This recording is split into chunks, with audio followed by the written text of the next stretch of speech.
Life After Prison. By Silence You. Kabanata 2541 hanggang 2550.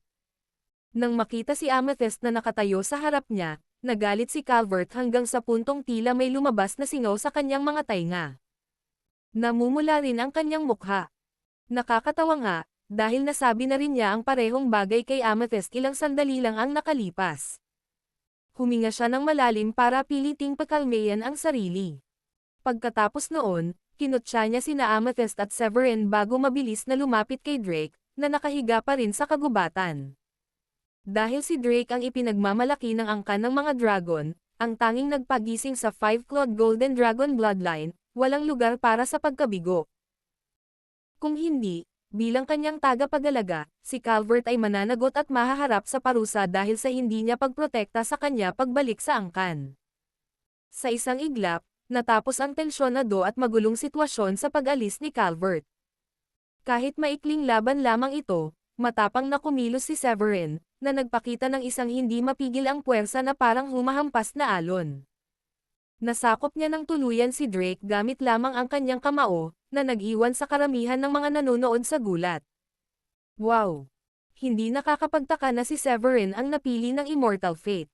Gamit ang isang kamay lamang, nasakop niya ang mahiwagang si Drake, ang angkan ng dragon, na may kumpletong antas ng level 9 Paragon cultivation at nagsasanay ng parehong katawan at teknik. Kaya, ito ang kapangyarihan ni Severin sa level 1 Royal Paragon. Nakakatakot talaga. Nako, mukhang may mga pagbabagong dadaan sa Blue Realm.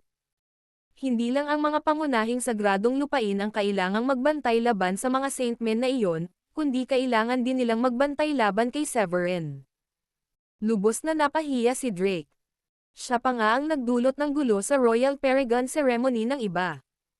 Natatakot ako na hindi magtatagal at malalaman ito ng buong Blue Realm. Ang mga talakayan ng karamihan, kahit mahina, ay hindi nakatakas sa pandinig ng mga Royal Paragon Cultivator.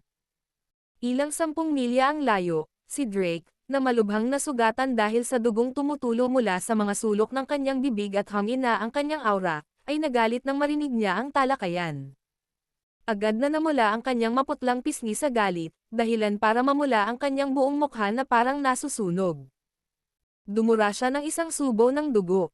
Kasabay ng isang galit na sigaw, muling samuka siya ng isang subo ng dugo, dahilan para mapaatras siya ng 2 hakbang, halos matambas sa lupa.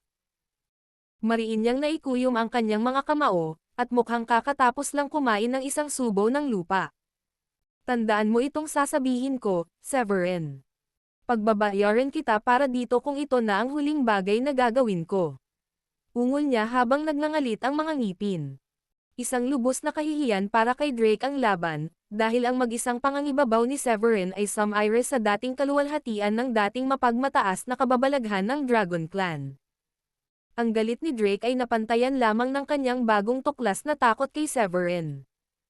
Hindi niya inaasahan na ang kanyang pagmamalaki sa kanyang matipunong pangangatawan ay madudurog na parang papel sa harap ng kapangyarihan ni Severin, na mag-iiwan sa kanya na mahina at lantad. Dati, tiwala siyang mananalo siya sa isang laban-laban sa mga kalaban na may katulad na cultivation, kahit na ang mga bagong gawang Royal Paragon. Hindi ito pagmamataas sa kanyang panig, kundi isang katotohanan na ang mga Dragonoid ay nagtataglay ng mga pangangatawan na mas malakas kaysa sa kanilang mga kapantay. Lalo na para sa isang taong katulad niya na may 5-clawed Golden Dragon bloodline, ang kanyang pisikal na katawan ay mas malakas pa kaysa sa mga ordinaryong disipulo ng Dragon Clan, may hahambing sa mga espiritual na kayamanan na may higit na mataas na kalidad. Kaya naman, lubos na nakakagulat para sa kanya na kaya siyang talunin ni Severin gamit lamang ang isang kamay. Bukod pa rito, hindi na kinailangang gumamit pa ni Severin ng mga espiritual na kayamanan o mga banal na pamamaraan. Dahil dito, nahirapan si Drake na tanggapin ito, at may mga palatandaan na magkakaroon siya ng nervous breakdown. Nang makita ang abnormal na kalagayan ni Drake, agad na nagtanong si Calvert, nakakalapag lang. Kamahalan, ayos lang ba kayo? Umiling si Drake at lumino ang kanyang isipan. Bigla siyang natauhan, napagtanto na muntik na siyang mawalan ng kontrol, at matapos bigyan si Calvert ng isang mapagpasalamat na sulyap, sinabi niya. Ayos lang ako. Tumingin siya sa masiglang Grundy Uno Sacred Land, at pagkatapos ay tumangala kay Severin sa kalangitan, bago ngumiti ng mapait. Tara na, Calvert. Sabi niya. Nag-alangan ang ekspresyon ni Calvert. Pagkatapos ay tinanong niya si Drake gamit ang kanyang banal na sentido. Kamahalan, hindi ba dapat nating hintayin ang Primordial Sacred Land? Umiling si Drake at sinabing. Hayaan mo silang matuto ng sarili nilang leksyon. Tumango si Calvert, at pagkatapos ay mabilis silang umalis, palihim na nagsitakbuhan palayo na parang mga binugbog na aso. Hindi nagtagal pagkaalis nila, isa pang bakanteng daanan ang lumitaw sa kalangitan sa labas ng Grundy Uno Sacred Land. Sa loob ng daanan, isang napakalaking barkong pangyaman ang dahan-daang lumitaw. Ang buong katawan ng barkong pangyaman ay naglalabas ng isang pilak puting metal ikong kinang, nakahawig ng isang gasuklay na buwan na nakasabit ng mataas sa kalangitan. Ang superior kalidad na espiritual na aura ng kayamanan na inilalabas nito ay naging sanhi upang ang kalangitan sa loob ng ilang milya ay nababalot ng liwanag ng buwan, na nagpapasigla sa mabilis na paglaki ng mga halaman sa lupa. Nakasabit sa palo sa unahan ng barko ang isang malaking inscription na nagsasabing Primordial.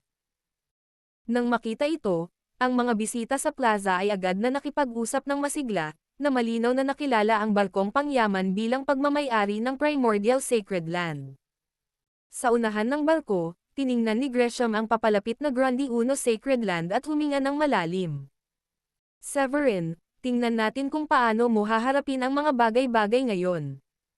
Naalala niya ang kooperasyong naabot sa Dragon Clan at Darklight Sacred Land ilang araw na ang nakalipas, na may balak na guluhin ang tiwala ni Severin sa seremonya. Itinaas ni Gresham ang kanyang ulo at sumulyap sa kalapit na kawalan, habang bumubulong. Malapit nang dumating ang Dragon Clan. Hindi alam ni Gresham ang padalos-dalos na pag-alis ni Drake. Taglay ang kumpiyansa, manonyebre niya ang barkong pangyaman at dumiretso sa Grundy Uno Sacred Land. Hahaha.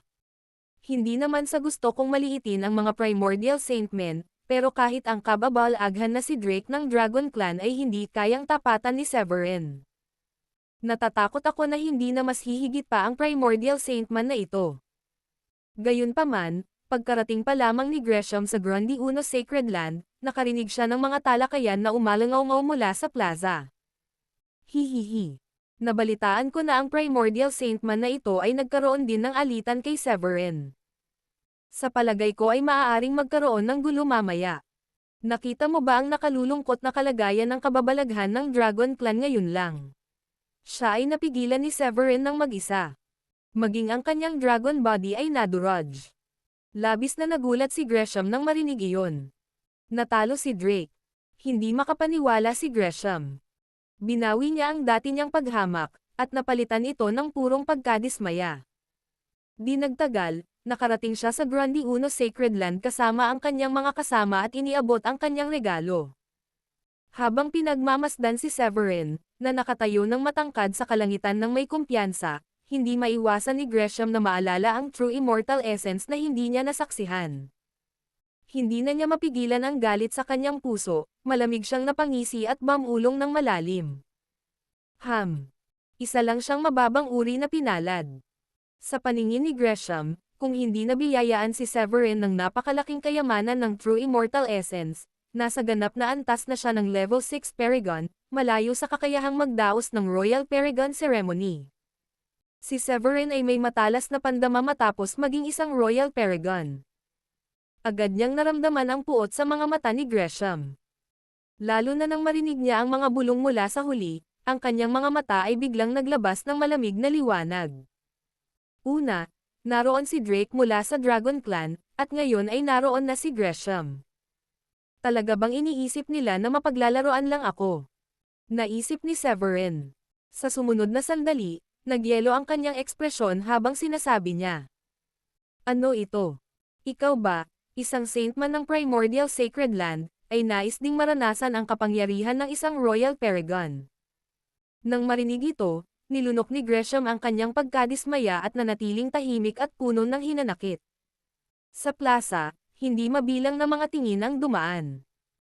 Ang mga Royal Paragon Cultivator ay nagtataglay ng kamangha-manghang pandama, kaya maging ang mga pabulong na mga salita ni Gresham ay kasing linaw ng kung paano siya nagsalita ng malakas sa lahat ng naruroon.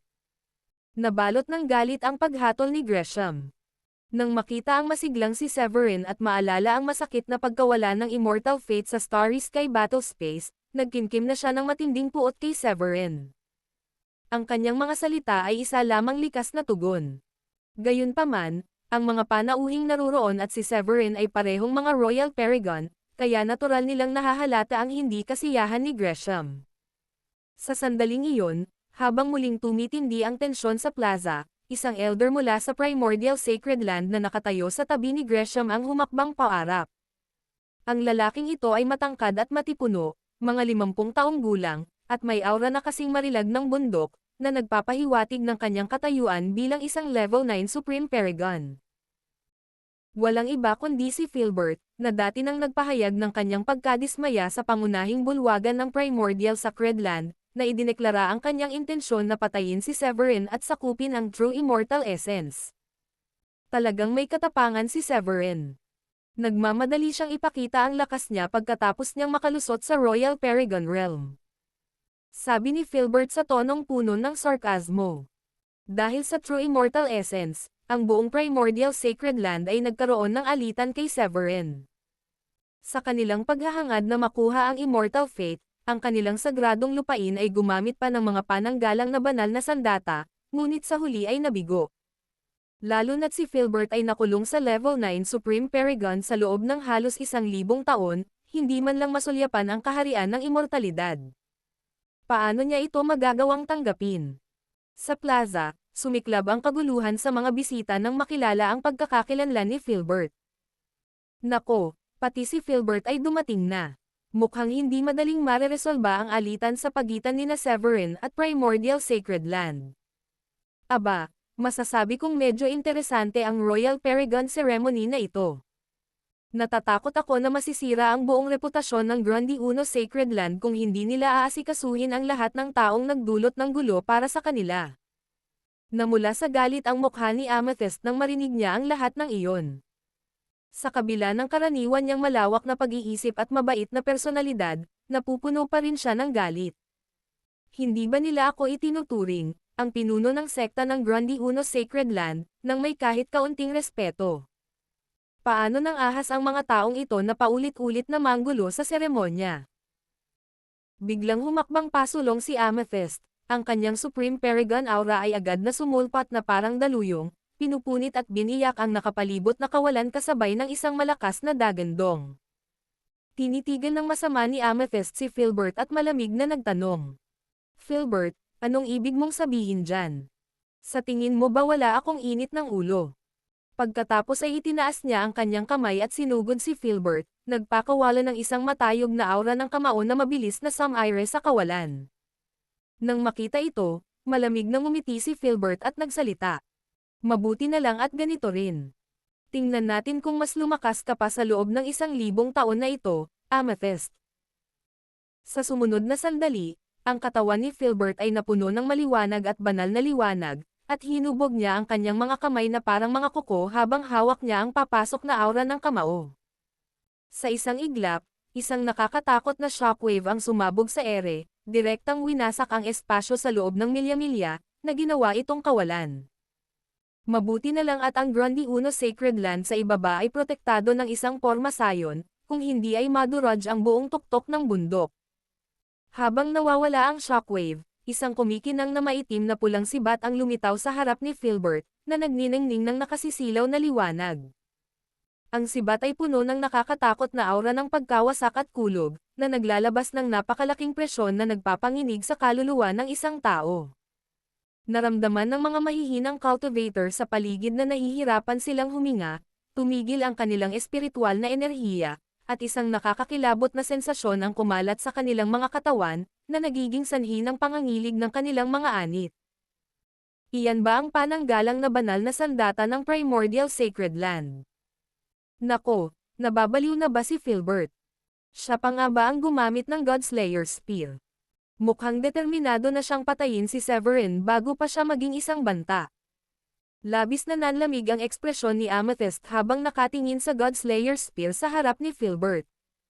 Dahil ang pananggalang na banal na sandata ay naglalaman ng diwa ng sagradong lupain, ang paggamit nito ay karaniwang nakalaan para sa mga kakilakilabot na sitwasyon. Hindi pa kasama rito, ang mga ito ay lubhang mahalaga at nangangailangan ng isang Supreme Paragon upang lubos na magamit ang kanilang kapangyarihan. Kaya, ang desisyon ni Filbert na gamitin ang pananggalang na banal na sandata ay nagpakita na determinado siyang maalis si Severin. Kumislap ang mga mata ni Amethyst sa galit at kaunting takot habang nakatingin siya kay Filbert. Nang malapit na niyang ipatawag ang pananggalang na banal na sandata ng Grundy Uno Sacred Land, sumugod si Filbert patungo sa kanya dala ang Godslayer's Spear. Talaga bang sulit na ikabahala mo ang isang simpleng Royal Paragon, Amethyst? Ngumisi si Filbert nang may mapangot siyang ngiti. Nang maramdaman ang nalalapit na banta, mabilis na tinawag ni Amethyst ang kanyang mga espiritual na kayamanan para sa depensa. Sa isang iglap, umalangaw-ngaw sa kalangitan ang nakabibinging tunog ng mga pagsabog. Gayunpaman, sa kabila ng paggamit ni Amethyst ng kanyang mga espiritual na kayamanan na may mataas na kalidad, mabilis pa rin niyang natagpuan ang kanyang sarili na nasa kawalan laban sa proteksyon na banal na sandata ni Filbert. Balak niyang pumunta sa kaban ng sekta upang kunin ang proteksyon na banal na sandata ng Grundy Uno Sacred Land, ngunit hindi siya nakawala mula sa mga shadow clone ni Filbert. Nang makitang nahuhulog si Amethyst sa kawalan, agad na pumailang lang si Carson sa ere na may madilim na ekspresyon, at sumugod patungo kay Filbert. Filbert, ako na ang bahala sa'yo. Hawak ni Carson ang isang itim na mahabang espada. Ang buong aura niya ay napakatalas, dahilan para mabasag at gumuho ang nakapalibot na espasyo. Nang sumali si Carson sa labanan, sa wakas ay natapatan ng 2 level 9 Supreme Paragon si Filbert, na may hawak na proteksyon na banal na sandata. Ang nakakatakot na shockwave ay marahas na sumabog sa hangin, malakas na bumagsak sa depensibong pormasayon ng plaza sa ibaba. Ang ibabaw ng transparent na pormasayon ay tila medyo nanginginig habang umaalon ito na parang tubig dahil sa impact. Ang matinding labanan ay nag-iwan sa maraming bisita sa ibaba na nakakaramdam ng pagkabalisa at pagkabalisa, natatakot na ang pormasayon sa itaas ng kanilang mga ulo ay gumuho anumang oras, na magdudulot sa kanila ng kalamidad ng walang dahilan. Pagkalipas ng 30 minuto, sina Carson at Amethyst, parehong pagod at hinihingal, ay nagpalitan ng tingin, bawat isa ay nakakita ng pangamba na makikita sa mga mata ng isa't isa. Ang lakas na dulot ng proteksyon na banal na sandata sa mga Supreme Paragon Cultivator ay masyadong malaki, na nag-iwan kina Amethyst at Carson na walang magawa laban kay Filbert. Habang naghahanda si Amethyst na kunin ang proteksyon na banal na sandata ng Grundy Uno Sacred Land, isang pares ng malalaking kamay ang biglang lumitaw mula sa kawalan.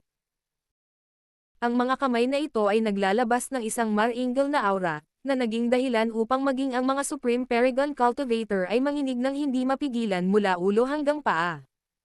Ang personal kong disipulo ay hindi isang taong tulad mo na madaling insultuhan. Umalangaw-ngaw ang matandang boses ni Adrian sa isipan ng lahat ng naruroon. Kaagad pagkatapos, marahang kumaway ang higanteng kamay, dahilan para agad na hangina ang pananggalang na banal na sandata ni Filbert. Ang walang hanggang kapangyarihang naglalaman ng lakas ng langit at lupa ay walang awang tinamaan si Filbert. Sa isang iglap, parang isang nakakainis na langaw na pinapalo, si Filbert kasama ang kanyang pananggalang na banal na sandata ay parehong nalipad patungo sa kawalan, hindi alam ang kanilang kapalaran. Ang plaza ay napuno ng nakakakilabot na katahimikan habang nasaksihan ng karamihan ang eksenang iyon. Lalo na ang mga elder mula sa iba't ibang pangunahing sagradong lupain. Hindi nila inaasahan na si Adrian ay personal na makikialam para sa kanyang mga disipulo. Pagkatapos ng isang sandali ng katahimikan, isang napakalaking daluyong ng mga ingay ang sumabog. Wow! Buhay pa pala ang matandang Adrian. Nako, ang semi-immortal na ito ay talagang namagitan para kay Severin. Hindi na magiging katulad ng dati ang Blue Rim. Lahat ng mga bisitang naruroon ay namangha. Ang labanan sa pagitan ni Amethyst at Filbert ay nagbukas ng mga mata ng lahat, ngunit ang interbensyon ni Adrian ay tunay na nagpamangha sa kanila. Ang pangalan ni Adrian ay kilala sa buong Blue Realm sa loob ng libu-libong taon. Lalo na't ang kahangahangang reputasyong ito ay nakamit sa pamamagitan ng mga labanan, hindi lamang mga walang kabuluhang pagmamalaki. Noong araw, natalo niya ang maraming mahiwagang nilalang mula sa iba't ibang sagradong lupain at nakapatay ng maraming kasama. Sa mga taon kasunod ng pag-iisa ni Adrian, ang impormasyon tungkol sa kanya ay lalong naging kalat sa loob ng Blue Realm. Mahigit 1,000 taon ang lumipas, at maraming tao ang likas na naniniwala na ang kahangahangang figurang ito, na kilala sa lahat ng dako, ay malamang na pumanaw habang siya ay nag-iisa. Sa katunayan, ang buong Blue Realm ay maaaring hindi pa rin alam ang lalim ng kasaysayan ng Grundy Uno Sacred Land kung hindi dahil sa pagsali ni Severin sa sekta at ang unti-unting pagkalat ng mga tsismis tungkol sa kanya bilang personal na disipulo ni Adrian. Ang Royal Paragon Ceremony ay minarkahan ng isang serye ng mga pagkagambala. Una, ang paggawa ni Drake ng gulo, kasunod ang mga walang galang na pahayag ni Gresham, at pagkatapos ay si Filbert na gumagamit ng pananggalang na banal na sandata ng Primordial Sacred Land upang harapin si Amethyst, na humantong sa isang sagupaan sa pagitan ng mga Supreme Paragon. Gayunpaman, ang interbensyon ni Adrian, na personal na sumusuporta sa kanyang disipulo at pakikitungo kay Filbert, ay nagpalala sa sitwasyon sa sukdulan nito.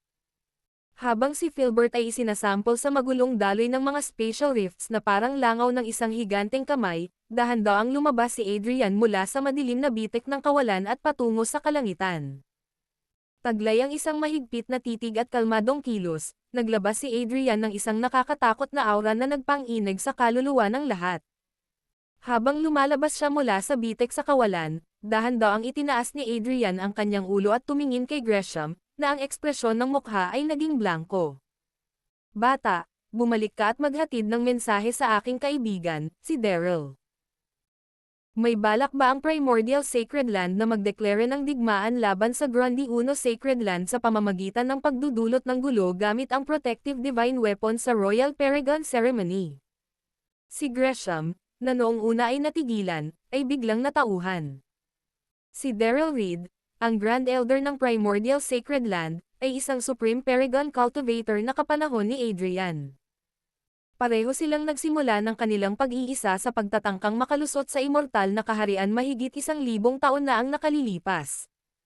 Sa mga lupang ninuno ng 9 na dakilang sagradong lupain, at maging sa 8 dakilang immortal na pamilya ng East Plain, mayroong 1 o 2 sinaunang nilalang. Ang mga figurang ito, na mas mataas kaysa sa Supreme Paragon ngunit mas mababa kaysa sa mga immortal, ang tunay na gulugad ng mga pangunahing sagradong lupain. Malinaw na sinusubukan ni Adrian na magpadala ng mensahe sa pamamagitan ni Gresham sa pamamagitan ng pagbanggit kay Daryl. Ang panggugulo ni Filbert ay sumobra na, at ikinagalit na nito si Adrian. Sakit ng ulo para sa lahat ng pangunahing sagradong lupain kapag ang isang semi-immortal na cultivator ay hindi nagustuhan. Ang isang semi-immortal ay kayang pumatay ng isang Supreme Paragon na kasing dali ng pagtapak sa isang langgam. Kahit na may proteksyon na banal na sandata, mahirap labanan ang isang galit na atake mula sa isang makapangyarihang tulad ni Adrian. Nang inig ng husto si Gresham nang maalala niya ang eksena kung saan agad na tumilapon si Filbert sa kawalan at naglaho. Parang may pumupukpok sa kanyang ulo, at tumugon siya sa nanginginig na boses.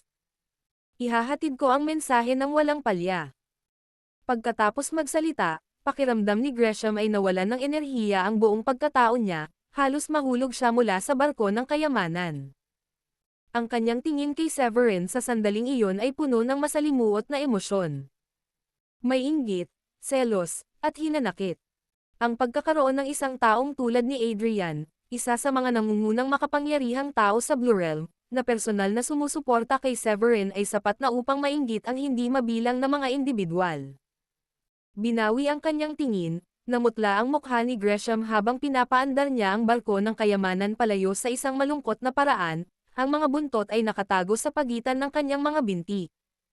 Para bang natatakot siyang kung hindi siya mabilis na tatakas, may iwan siya. Doon lamang nagising sina Amethyst at ang iba pa mula sa kanilang pagkatulala. Dali-dali silang lumapit upang magbigay pugay kay Adrian. Bahagyang ikinumpas ni Adrian ang kanyang kamay. Pagkatapos ay tumingin siya kay Severin ng may ngiti at kasiyahang kumikinang sa kanyang mga mata. Magaling. Hindi mo ako pinahiya kahit kaunti. Pagkatapos ay tumalikod siya at casual na hinaplos ang tela ng kawalan, at naglaho pabalik sa kailaliman ng Cave Paradise. Pinunasan ni Amethyst ang malamig na pawis sa kanyang noo pagkatapos umalis ni Adrian. Malamang ay nadungisan niya ang reputasyon ng Grundy Uno Sacred Land ngayon kung hindi nakialam si Adrian. Kahit na may dalawang Supreme Paragon na nagtutulungan, hindi niya kayang kahit kaunting makalmat kay Filbert. Magiging katatawanan lang ito sa Blue Realm kung sakaling kumalat ito. Tiningnan ni Amethyst si Severin sa tabi niya ng may inggit at bumuntong hininga sa loob. Mas gusto pa rin ni Adrian si Severin. Iwinaksi ni Amethyst ang kanyang magulong pag-iisip, at pinangunahan ang iba pabalik sa plaza upang ipagpatuloy ang naantalang seremonya ng Royal Paragon. Paglapag pa lang ni Severin sa plaza, nakatanggap siya ng napakaraming papuri at papuri mula sa mga nakapalibot na bisita. Malinaw niyang naramdaman ang mabilis na pagbabago sa kanilang mga saloobin. Lahat ay may bahid ng papuri. Naunawaan ni Severin na lahat ng ito ay dahil sa personal na pakikialam ni Adrian, na nagangat sa kanyang katayuan bilang personal na disipulo ni Adrian sa ibang antas. Pagkalipas ng kalahating araw, isa-isang umalis ang mga bisita sa Grundy Uno Sacred Land, tila may kanya-kanyang iniisip sila. Di nagtagal, ang balita ng pagkaantala sa seremonya ng Royal Paragon ay kumalat na parang apoy sa buong Blue Realm, na umabot sa iba't ibang pangunahing sagradong lupain at sekta. Sa loob ng pangunahing bulwagan ng Primordial Sacred Land, hindi maganda ang itsura ni Baldwin. Severin. Adrian. Umungol ng galit si Baldwin, parang isang galit na leon. Ang kanyang mga mata ay naglabas ng matinding hanggaring pumatay. Ang Primordial Sacred Land ay hindi lamang nawalan ng reputasyon, kundi naging isang biro rin ito. Nawawala si Filbert, at ang metal-armored Divine Soldier ay nakalutang sa magulong agos ng kalawakan. Malamang na mangangailangan ito ng malaking pagsisikap upang mabawi ito. Higit sa lahat, naistorbo niya si Daryl, na nasa isang liblib na lugar. Pinagalitan siya ni Daryl, at ang kanya ay napigilan ng matinding presyon, parang isang pako na itinusok sa lupa. Sa huli, nagpumilit si Baldwin na makawala at makabalik sa malaking bulwagan ng sekta. Iniugnay ni Baldwin ang lahat ng kanyang mga hinaing at puot sa Grundy Uno Sacred Land. Hindi niya ipinang-ahas na ilabas ang kanyang galit kay Adrian, kaya itinoon niya ang kanyang galit kina Amethyst at Severin. Kung hindi dahil kay Severin, hindi sana tayo ginawang ganito katanga ng Primordial Sacred Land. Madilim at galit ang mukha ni Baldwin. Sunod, tiningnan niya ang mga elder na nasa Supreme Paragon na nakaupo sa magkabilang gilid at malamig na sinabi. Magpadala ng mga mensahe sa mga Supreme Lords ng Darkness Scared Land at ng Wicked Tribe, at imbitahan sila sa Primordial Sacred Land para sa isang pagtitipon. Pinigilan ng mga elder sa paligid ang kanilang pananabik. Nagsalita ang elder na may mukhang magnanakaw. Baldwin, ang demonyong iyon ay mga taksil, maaaring hindi sila mapagkakatiwalaan. Marahil ang ating Primordial Sacred Land.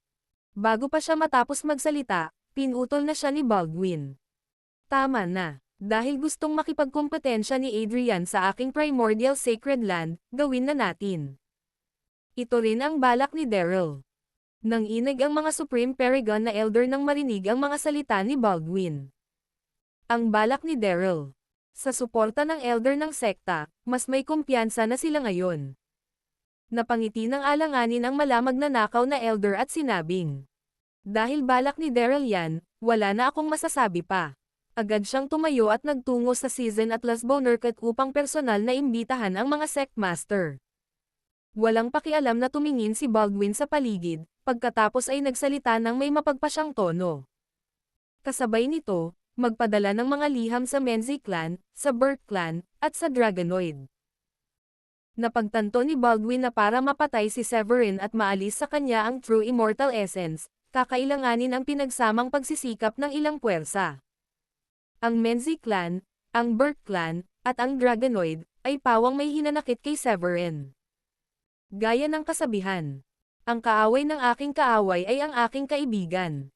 Lalo na ang angkan ng Burke at ang Dragonoid, na nasaktan sa pagpatay ni Severin sa kanilang mga kababalaghan. Naniniwala si Baldwin na ang dalawang pamilyang ito ay handang makipagtulungan. Tungkol naman sa mga demonyo, ito ang huling paraan ni Baldwin.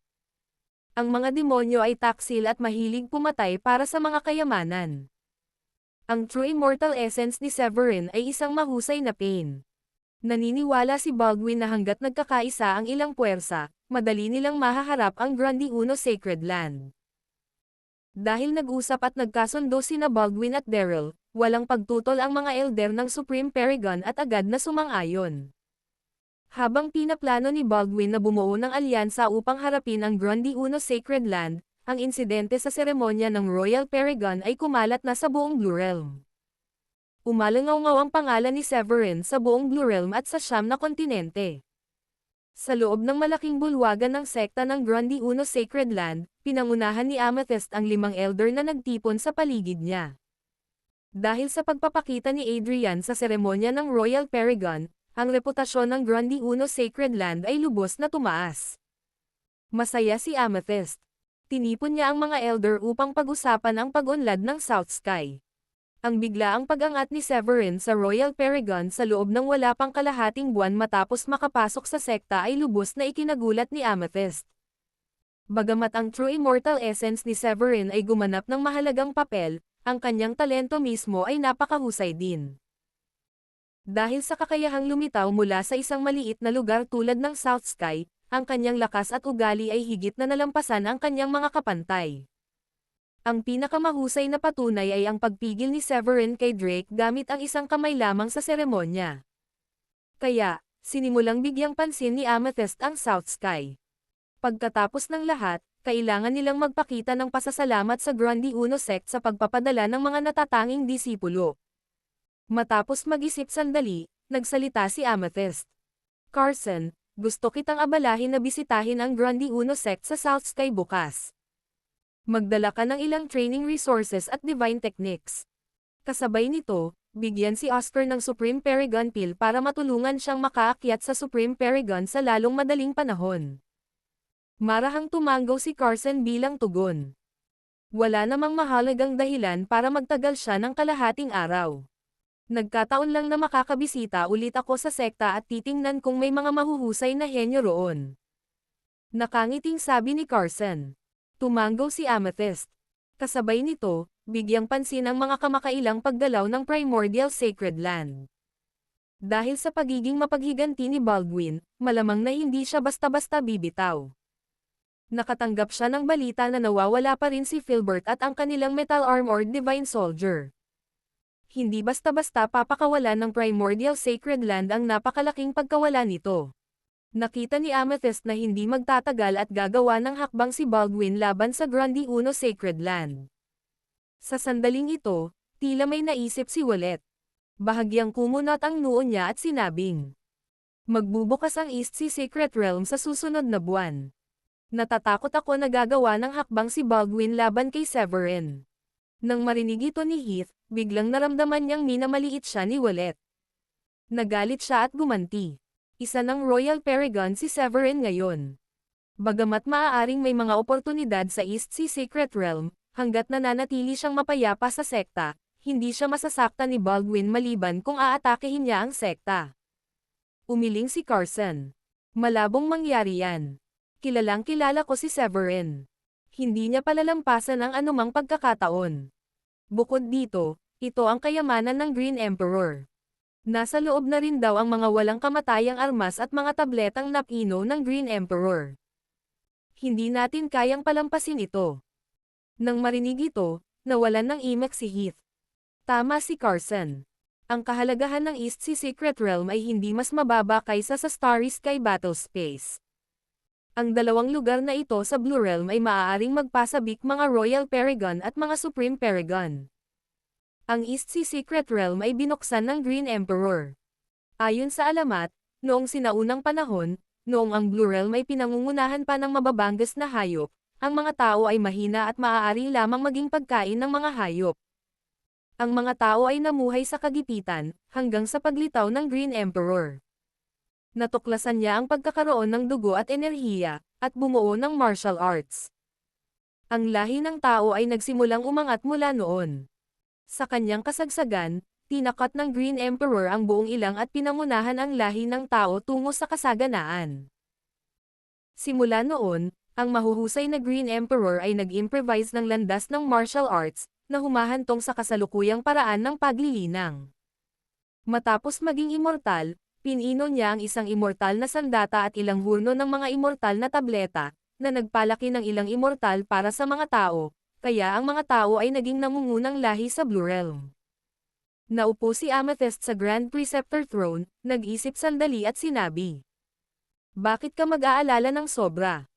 Ipapaliwanag natin ng malinaw kay Severin ang mga bentaha at disbentaha, at siya na ang gagawa ng sarili niyang desisyon.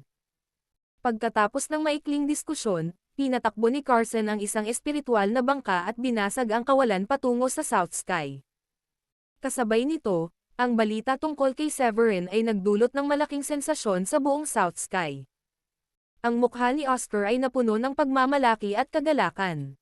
Nakinig siya sa balita tungkol sa pagsulong ni Severin at namangha. Hihihi. Ang batang ito ay nakapasok lang sa sagradong lupain wala pang kalahating buwan ang nakalipas, at hindi lang siya nakarating sa Royal Paragon kundi naging disipulo na rin siya ni Adrian.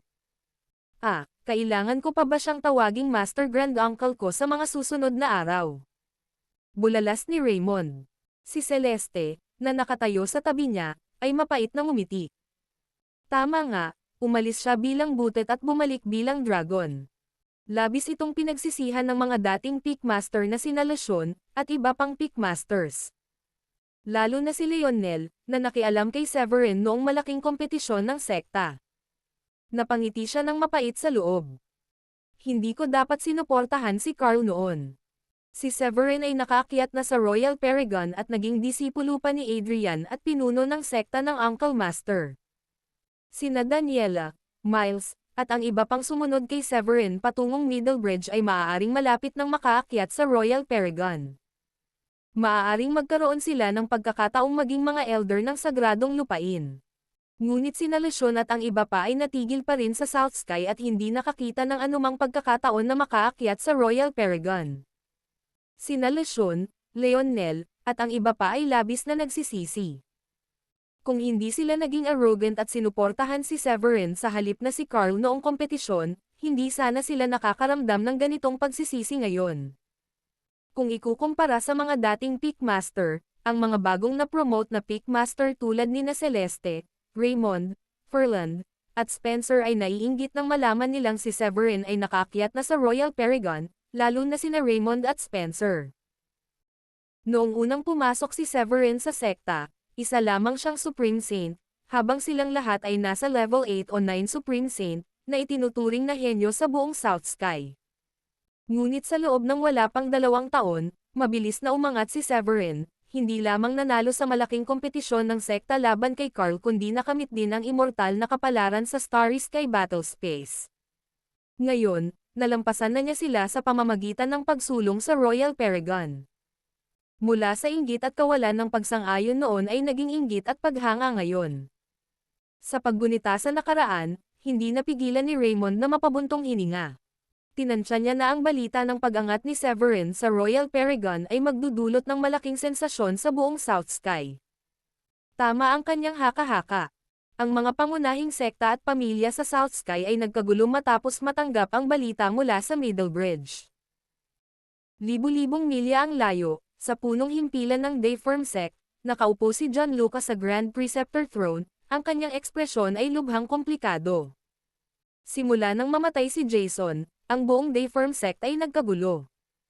Bilang pangalawang pinuno ng sekta, na-promote siya sa posisyon ng pinuno ng sekta sa rekomendasyon ng lahat. Hindi mapakali si John Luca nang marinig niya ang balita ng pag-angat ni Severin sa Royal Paragon. Tumingin si John Luca sa mga nakatatanda sa magkabilang panig, seryoso ang itsura niya, at sinabi sa mabigat na tono. Lahat, natatandaan ba ninyo ang insidente kung saan hinamon ni Jason ang Mighty Supreme Paragon ng Grundy Uno Sacred Land ilang panahon na ang nakalipas? Pagkatapos niyang magsalita, biglang sumama ang mukha ng mga matatanda, at ang ilan ay galit na nagmura. Isa lang palang manggugulo si Jason. Bakit pa si Severin ang targetin niya sa dinami-dami ng mga taong pwede sana niyang targetin? Oo, ngayong si Severin ay nakaakyat na sa Royal Paragon, at nabalitaan kong naging disipulo na siya ni matandang Adrian, maaari na sana siyang maglaho sa atin sa isang kisapmata lamang. Patay na si Jason, pero iniwan niya ang dumi niya para linisin natin. Labis ang pagkamuhi ng mga tao sa Dayform sect kay Jason. Kung hindi lang dahil kay Jason na nakakuha ng atensyon ni Severin noon pagkatapos ng Starry Sky Battle Space, hindi sana magiging ganito kabalisa at hindi mapakali ang Dayform sect ngayon. Kung nagdesisyon si Severin na habulin sila dahil doon, magbabayad sana ang buong Dayform sect para kay Jason. Huminga ng malalim si Gianluca nang may malungkot na mukha habang nakatingin sa galit na mga matatanda at sinabing, "Ngayon, ilang resources na lang ang maaari nating hatiin mula sa ating teritoryo papunta sa Grandi Uno sect, umaasang maaalis ang masamang impresyon ni Severin sa ating sekta. Kung hindi, maaaring walang matibay na pundasyon ang mga disipulo ng aking Dayform sect sa South Sky." Nang marinig ng mga elder ang tungkol sa pagukit ng mga mapagkukunan at nais nilang magpakita ng mabuting kalooban sa Grandi Uno sect, hindi sila nag-atubili at tumango bilang pagsang-ayon. Ngayon, ang buong Dayform sect ay puno ng takot at pagkabalisa kay Severin. Gaano nakatagal mula nang pumunta siya sa Middlebridge? Mahigit kalahating buwan na lang, at siya ay nakaasenso na sa Royal Paragon. Kapag siya ay ganap na lumaki sa loob ng ilang taon pa, ang Dayform sect ay maaaring mabura sa isang hininga lamang. Ang paghingi ng tawad at pagpapakumbaba ngayon ay maaaring makapagpabago sa impresyon ng Dayform sect sa mga mata ni Severin at mabawasan ang panganib na mabura ang Dayform sect. Kumilos si Gianluca ayon sa kanyang desisyon. Matapos ang pagsang-ayon ng lahat ng matatanda, mabilis siyang pumili ng daan-daang libong espiritual na bato at iba't ibang mahahalagang kayamanan ng 6th grade at 7th grade mula sa kaba ng bayan ng sect, at nagtungo upang bisitahin si Oscar sa Grandi Uno sect. Kasabay nito, sa malaking bulwagan ng Pure Void sect, natulala si Roman nang matanggap niya ang balita ng pag-asenso ni Severin sa Royal Paragon. Maya-maya, napabuntong hininga siya dala ng panghihinayang at pangungutya sa sarili. "Namiss ko ang isang immortal sa hinaharap." Ang mga pinuno ng apat na pangunahing sekta ay pumupunta sa mga piling disipulo sa Saint Lake Secret Realm. Nagpaligsahan sila sa pag-aalok ng mga kondisyon. Ngunit dahil si Oscar ang nag-alok ng pinakamataas na presyo sa huli, hindi lamang siya nag-alok ng mga espiritual na kayamanan, mga pamamaraan sa pagsasanay na may kalidad ng langit, at mga mapagkukunan sa pagsasanay, kundi gumawa rin siya ng exception upang tanggapin ang mga pangunahing disipulo, na sa huli ay humantong sa pagsali ni Severin sa Grandi Uno sect. Naisip ni Roman na kung nirecruit niya si Severin sa Pure Void sect noon, marahil ang katanyagan ng Pure Void sect ay kumalat na sa buong Blue Realm ngayon. Bilang pinuno ng Pure Void sect, maaaring hindi siya nagkaroon ng pagkakataong umangat sa Supreme Paragon, at ang magagawa na lang niya ngayon ay mainggit sa iba ng dilat ang mga mata. Lahat ng Royal Paragon sa South Sky ay napuno ng halo-halong emosyon matapos nilang matanggap ang balita ng pag-angat ni Severin sa Royal Paragon. Pagkalipas ng kalahating araw, isang 3 metrong taas na void passage ang biglang lumitaw sa itaas ng Grandi Uno sect. Lumabas si Carson mula sa void passage sakay ng isang berdeng mahabang espada. Nililipad ng hangin ang kanyang mga damit, na nagbigay sa kanya ng tila malalangit na anyo. Pagkatapos makalabas sa walang laman na daanan, lumapit si Carson sa malaking bulwagan ng Grandi Uno sect, habang tumatawa ng malakas. "Bumalik na ako, Little Oscar." Natigilan si Oscar nang marinig niya ito. Kakaalis lang ni Carson sa Grandi Uno sect kamakailan lang, bakit ang aga niya bumalik? Sa kabila ng kanyang pagkalito, mabilis na tumayo si Oscar para sa salusalo. Magalang na sabi ni Oscar kay Carson, "Patawarin mo ako sa aking hindi magandang pagtanggap, ano ang dahilan kung bakit ka nandito ngayon?" Yumuko rin ang ilang Peakmaster bilang paggalang. Casual na ikinumpas ni Carson ang kanyang kamay, at isang di nakikitang puwersa ang nagangat sa lahat ng mga Peakmaster. Tumawa siya. "Sige, maging casual ka lang. Nandito ako ngayon sa utos ni Amethyst. Inalagaan ng Grundy Uno sect si Severin, kaya inutusan ako ni Amethyst na dalhin sa inyo ang lahat ng training resources at divine techniques. Sa hinaharap, ang sagradong lupain ay magbibigay ng higit na pansin sa pag-unlad ng South Sky upang malinang ang mas maraming talento para sa sagradong lupain.